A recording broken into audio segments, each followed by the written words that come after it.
Pues por eso no quieren que haya una república en Cataluña, porque de Cataluña están sacando mucho, y si Cataluña se independiza ya se termina el negocio, ya cobran, ya no pueden sacar tanto dinero a Cataluña, y a lo mejor alguna vez en Cataluña se puede hacer una república, pero en España no, porque hay gente que no le conviene, pero mucha gente.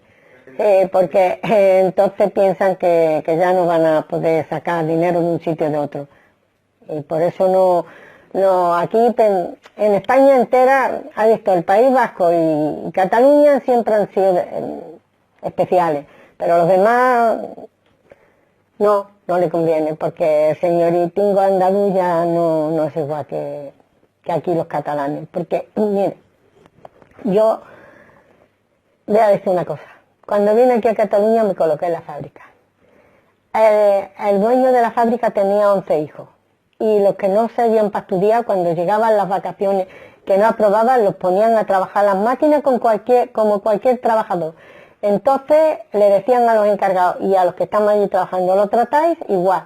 Allí un hijo no aprueba, lo montan en el caballo, se pasea por el pueblo y no hace nada. Y por eso no quieren que Cataluña se independice, ni que España, que siga todo igual. El señorito, y hasta ahí el catalán siempre ha sido un poco más, allí nada más que a pasear por las tierras, a pasear caballo y a vivir de lo que nos traigan de un sitio y de otro.